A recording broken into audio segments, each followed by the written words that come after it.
আসসালামু আলাইকুম রহমতুল্লাহি ওয়া বারাকাতুহু। কেমন আছেন সবাই? আশা করি ভালো আছেন।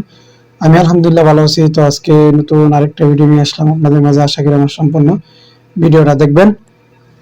তো দেশ ও দেশের বাইরে যে যেখানে আছেন না কেন আমার ভিডিওটা দেখতেছেন, তো যদি আমার ভিডিওটা ভালো লাগে তাহলে আমার চ্যানেলটাকে সাবস্ক্রাইব করে দিবেন। আরো নতুন নতুন ভিডিও পেতে হলে আমার চ্যানেলটাকে সাবস্ক্রাইব করতে হবে। আর বিশেষ করে আমাকে উৎসাহ দিবেন, আমি যেন আরো ভিডিও বানাইতে পারি আপনাদের মাঝে, যেন আরো সুন্দর সুন্দর কথা বলি। তো চলেন আমার কিছু গুরুত্বপূর্ণ কথা আমি আপনাদের সামনে উপস্থাপন করি। তো দেখেন, আসলে এই সমাজটা হয়ে গেছে, এই সমাজটা আমাদের হয়ে গেছে আপনার লোভ লালসা।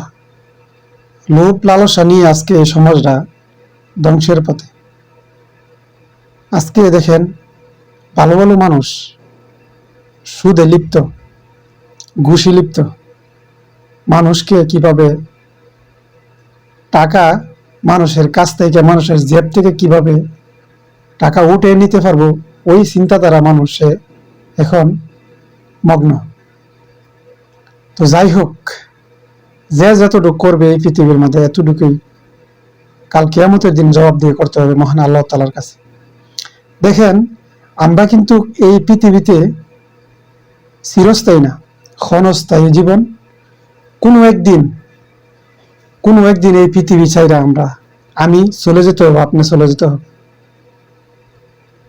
কিন্তু ওই যে হারামের টাকা আপনি ইনকাম করে, আপনি জমায়া ব্যাংক ব্যালেন্স এবং কি আপনি বাড়ি ঘর সবকিছু কইরা দিয়ে গেলেন, আপনার ছেলে এবং মেয়েকে, আত্মীয় স্বজন যারা আছে সবাইকে করে দিয়ে গেলেন।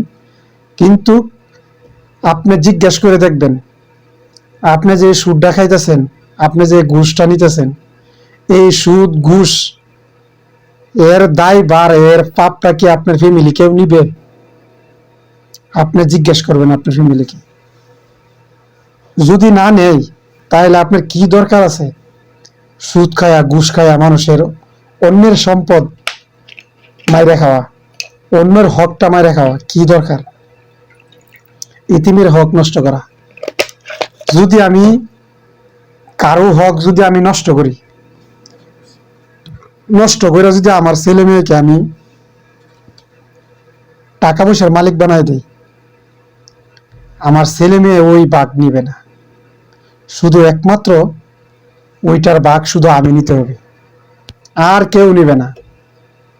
তো দেখেন, পৃথিবীতে যত আমল আমল যতটুক করবেন, যতটুক আমল আমল করবেন, কোনো কিচ্ছু কাজে আসবে না।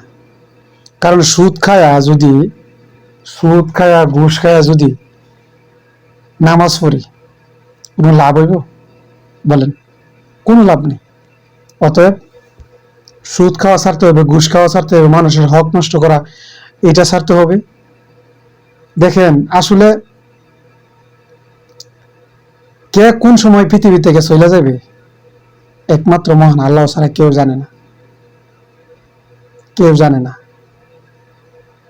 বড় বড় শিল্পপতি চলে গেছে, সম্পদ, কোটি কোটি টাকার সম্পদ, ডলারের সম্পদ তুইয়া পৃথিবী ছেড়ে চলে গেছে, পরবার গমন করছে। আমরা কেন এত হিংসা নিন্দা করি, কেন এত ঘুষ সুদ করি, আমরা সুদ খাই কেন? বিচার বৈঠকে গেলে দেখা গেছে টাকার সরাসরি, যার টাকা বেশি ওই বিচারে ফয়সালা হয়ে যা।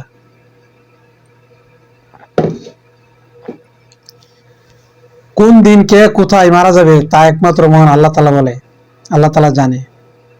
অতএব সুদ, ঘুষ, মানুষের হক নষ্ট করা, মানুষের সাথে মিথ্যা কথা বলা, সমাজের এই দিকের কথা ওই দিকে লাগায়া, ওই দিকের কথা ওই দিকে মানে সালাসাল করে ঝগড়া বিবাদ বাজানো, ঝগড়া বিবাদ লাগানো, এটি কিন্তু কোনো মুসলমান মানুষের কাম্য না।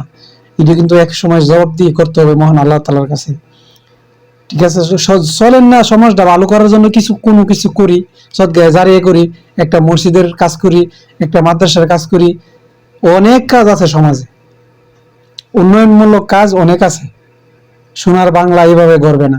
সোনার বাংলা সেদিনই গড়বে যেদিন আমরা একে অপরের কাঁধে কাঁধ মিলে দেশের জন্য কাজ করব, সমাজের জন্য কাজ করব, সেই দিনে সোনার বাংলা গড়ে উঠবে। সেই দিনে ঘুষ সুদ এই বাংলাদেশের সমাজ থেকে উঠে যাবে। সেই দিনই, যেদিন আমরা হিংসা নিন্দা দূর করতে পারবো, যেদিন আমরা হিংসা থেকে দূরে থাকতে পারবো, ওই দিনে যাবে, এছাড়া আর যাবে না। যাই হোক, প্রিয় দর্শক শ্রোতা ভাই বোন বন্ধুরা যে যেখানে আছেন, সবাই ভালো থাকবেন, সুস্থ থাকবেন। আর আমার ভিডিওটা যদি ভালো লাগে তাহলে আমার ফেসবুক পেজ থেকে দেখলে আমার ফেসবুক পেজটাকে ফলো করে দিবেন, আর ইউটিউব থেকে দেখলে আমার ইউটিউব চ্যানেলটাকে সাবস্ক্রাইব করে দিবেন। সবাইকে অসংখ্য ধন্যবাদ। সবাই ভালো থাকবেন, সুস্থ থাকবেন। আসসালামু আলাইকুম রহমতুল্লাহি ওয়া বারাকাতুহু।